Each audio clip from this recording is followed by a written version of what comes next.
الحمد لله وكفى وسلام على عباده الذين اصطفى أما بعد فقد قال الله تبارك وتعالى في كلامه المجيد والفرقان الحميد أعوذ بالله من الشيطان الرجيم بسم الله الرحمن الرحيم يا أيها الذين آمنوا كتب عليكم الصيام كما كتب على الذين من قبلكم لعلكم تتقون صدق الله العظيم.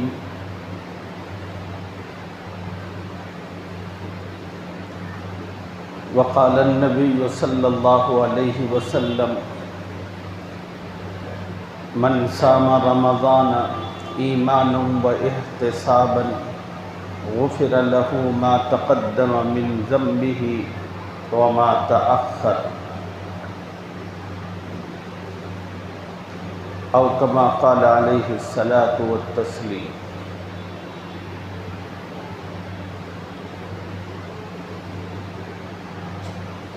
قابل احترام بزرگوں، نوجوان ساتھیوں، دین کی بات عظمت و احترام سے سننے والی ماؤں اور بہنوں، السلام علیکم ورحمۃ اللہ وبرکاتہ.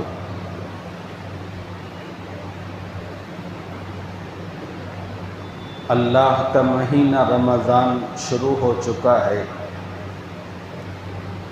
اللہ تعالیٰ کا بے انتہا شکر اور احسان ہے، اس کا فضل، کرم اور عنایت، مہربانی کہ اس نے ہم تمام گنہگاروں کو پھر سے ایک مرتبہ رمضان کا بابرکت مہینہ عطا فرمایا تاکہ اس مہینے کے ذریعے ہم اپنی بگڑی ہوئی زندگی کو سنوار سکے، خوشنما بنا سکے، اللہ کی رضا اور خوشنودی کے حامل بن سکے،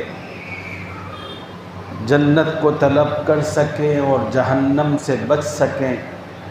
اس مقصد کے تحت اللہ تعالیٰ نے ہم تمام کو پھر سے ایک مرتبہ رمضان کا بابرکت مہینہ عطا فرمایا ہے. اللہ تعالیٰ ہم تمام ایمان والوں کو اس مہینے کی قدردانی کی اور اس کو اللہ کے منشے کے مطابق صحیح طور پر گزارنے کی توفیق اور سعادت عطا فرمائے.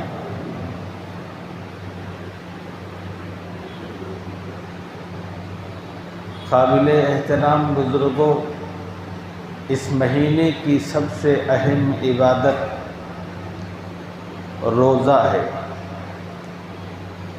احادیث مبارکہ میں رسول اللہ صلی اللہ علیہ وسلم نے روزے سے متعلق بے انتہا فضائل بیان فرمائے ہیں. ان میں سے کچھ باتیں اس جمعہ میں آپ احباب کی خدمت میں عرض کرنے کا ارادہ ہے. رسول اللہ صلی اللہ علیہ وسلم نے ایک حدیث پاک میں ارشاد فرمایا، من صام رمضان ایمانا و احتساب غفر له ما تقدم. جو کوئی مومن و مسلمان رمضان کے مہینے کے اندر ایمان اور احتساب کی نیت سے روزہ رکھتا ہے، اللہ تعالیٰ اس کی زندگی کے پچھلے تمام گناہوں کو معاف فرماتے ہیں. اس حدیث پاک میں رمضان کے اندر روزہ رکھنے کے لیے دو چیزوں کی شرط بیان فرمائی گئی. پہلی شرط ہے ایمان اور دوسری چیز ہے احتساب. ایمان کہتے ہیں کہ جو روزہ رکھنے والا ہے وہ ایمانی کیفیات کے ساتھ ہو. اللہ اور اس کے رسول نے ایک مومن سے جن چیزوں پر ایمان کا مطالبہ کیا ہے وہ ان تمام چیزوں پر یقین رکھتا ہو، ان کو مانتا ہو۔ اور احتساب کا مطلب یہ ہے کہ اللہ کی رضا، اس کی خوشنودی اور اس کے پاس سے اجر و ثواب کو حاصل کرنے کے مقصد سے روزے کا اہتمام کرتا ہے تو اللہ تعالیٰ اس کی پچھلی زندگی کے تمام گناہوں کی مغفرت فرماتے ہیں۔ ایک اور حدیث میں رسول اللہ صلی اللہ علیہ وسلم نے ارشاد فرمایا، جو کوئی مسلمان رمضان کے بابرکت مہینے کے اندر ایمان اور احتساب کی کیفیت کے ساتھ روزے کا اہتمام کرتا ہے، اللہ اس مومن کو گناہوں سے ایسے پاک کرتے ہیں جیسے وہ ابھی اپنی ماں کے پیٹ سے دنیا میں آیا ہو۔ جس طرح بچہ ماں کے پیٹ سے دنیا میں آتا ہے تو اس پر کسی قسم کا کوئی گناہ، نہ اس پر کسی قسم کے کوئی حقوق اور ذمہ داریاں ہوتی ہیں، وہ جس طرح پاک و صاف اور شفاف ہوتا ہے، بالکل یہی کیفیت ہوتی ہے اس مومن مرد اور عورت کی جو رمضان میں اللہ کی رضا اور خوشنودی کے لیے اجر و ثواب کے حصول کی نیت سے ایمان کی کیفیتوں سے معمور و معطر ہو کر روزے کا اہتمام کرتا ہے تو اللہ تعالیٰ اس کو بھی گناہوں سے ایسے ہی پاک و صاف فرماتے ہیں۔ ایک اور حدیث میں رسول اللہ صلی اللہ علیہ وسلم نے ارشاد فرمایا، اللہ تعالیٰ نے روزے دار کے لیے دو خوشیاں رکھی ہیں۔ ایک خوشی روزے دار کو افطار کے موقع پر حاصل ہوتی ہے، دوسری خوشی روزے دار کو اللہ سے ملاقات کے موقع پر حاصل ہوگی۔ نبی صلی اللہ علیہ وسلم نے اس حدیث مبارک کے اندر روزے دار کے لیے جن دو خوشیوں کا ذکر کیا ہے، پہلی خوشی تو وہ ہے جو روزانہ افطار کے موقع پر ایک روزے دار کو حاصل ہوتی ہے۔ روزے کے اندر ہر مومن مرد ہو کہ عورت صبح سے لے کر شام تک اللہ کے حکم پر کھانے سے رکتا ہے، پانی سے رکتا ہے، خواہشات سے رکتا ہے۔ اس کے نتیجے میں اس کی کمر جھکنے لگتی ہے، پیٹ بالکل خالی ہوتا ہے، حلق سوکھ رہا ہوتا ہے، زبان پر کانٹے پڑ رہے ہوتے ہیں۔ لیکن جب غروب آفتاب کا وقت آتا ہے اور سحرن بجا دیا جاتا ہے، اس موقع پر مسلمان اللہ کا نام لے کر کھجور منہ میں رکھتا ہے یا پانی کا کوئی گھونٹ اپنے منہ تک لے جاتا ہے تو اس موقع پر اس کو بے انتہا غیر معمولی خوشی اور مسرت ہوتی ہے۔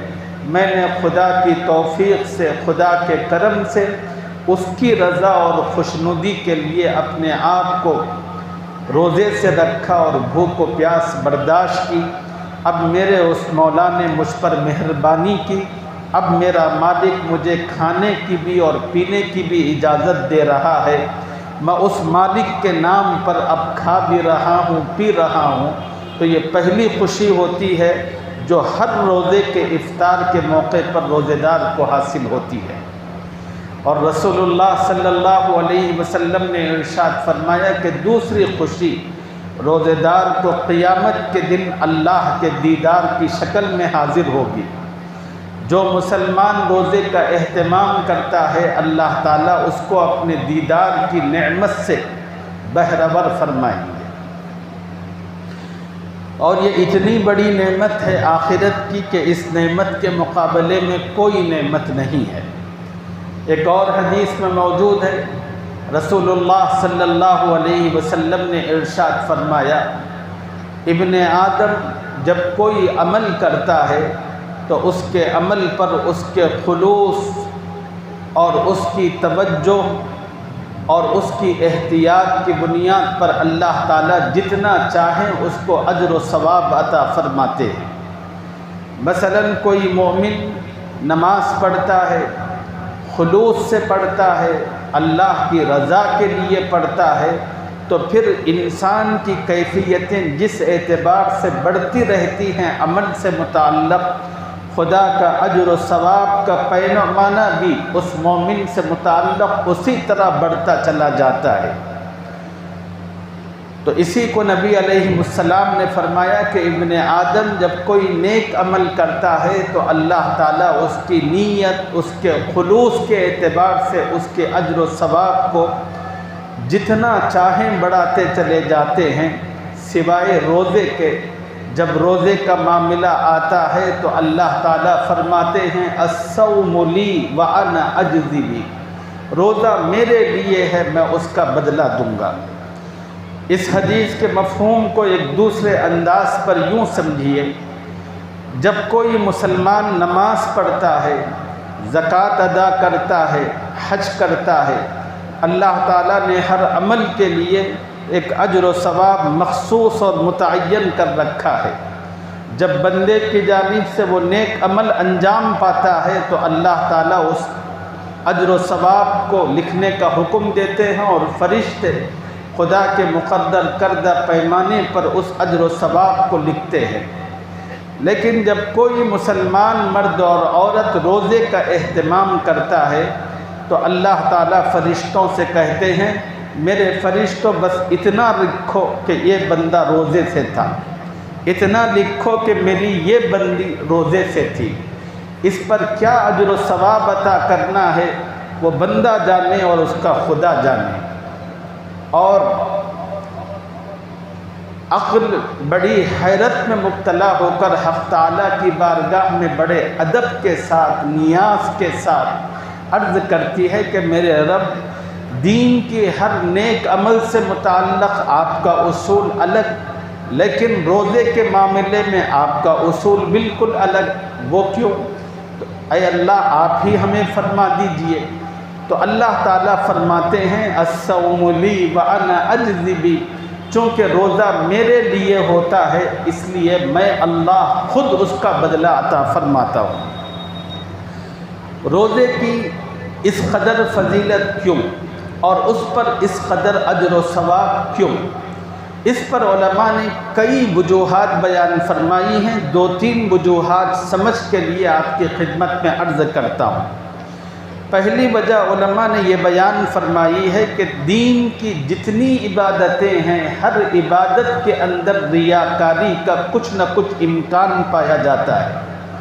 مثلا کوئی بندہ نماز پڑھے، نماز جو پڑھتے ہیں وہ تو چھپ کر نہیں ادا کی جاتی، مسجد کے اندر کھلم کھلا جماعت میں لوگوں کے درمیان ادا کی جاتی ہے۔ جب آدمی نماز ادا کر رہا ہو، چند لوگ اس کی نماز کو دیکھ رہے ہوں تو اس آدمی کے اندر کچھ بڑائی، کچھ غرور، کچھ معتبری پیدا ہو سکتی ہے۔ ادا کرنے والے کے اندر یہ جذبہ پیدا ہو سکتا ہے کہ میں لوگوں کو دکھاؤں کہ میں کتنا نمازی ہوں، میں خدا کے سامنے کتنا لمبا قیام کر سکتا ہوں۔ نماز کے اندر بھی ریاکاری کا امکان، حج جب کرتا ہے تو حج کے اندر بھی ریاکاری کا امکان ہے، اس لیے کہ حج کی جو عبادت بھی وہ چھپ کر نہیں کھلم کھلا ادا کی جاتی ہے، لوگوں کے درمیان ادا کی جاتی ہے۔ اسی طرح زکوٰۃ کی عبادت ہے، اس کے اندر بھی ریاکاری کا امکان ہے، بھلے اور لوگوں کو پتہ نہ چلے، کم از کم جس آدمی کو انسان زکوٰۃ ادا کر رہا ہے اس کو تو معلوم ہے کہ مجھے کون دے رہا ہے، یہاں پر بھی ریاکاری کا امکان ہے۔ لیکن دین اسلام کے اندر ایک عبادت روزے کی ایسی ہے کہ جس میں ریاکاری کا دور دور تک امکان نہیں ہے۔ جب کوئی بندہ سحر کرتا ہے، اللہ کے لیے روزے کی نیت کرتا ہے، کسی دوسرے کو اس وقت تک پتہ نہیں چلتا جب تک کہ خود وہ انسان اپنے منہ سے اس کا اقرار نہ کرے۔ جب انسان روزہ رکھتا ہے تو اس روزے کا پتہ یا تو اس کو ہوتا ہے یا جس کی رضا اور خوشنودی کے لیے اس نے روزے کا اہتمام کیا ہے اس ذات عالی کو ہوتا ہے۔ ان دونوں کے سوا کسی تیسرے کو روزے کا کوئی نہ علم ہوتا ہے نہ اطلاع ہوتی ہے۔ اسی وجہ سے رسول اللہ صلی اللہ علیہ وسلم نے فرمایا، اللہ کہتے ہیں الصوم لی وانا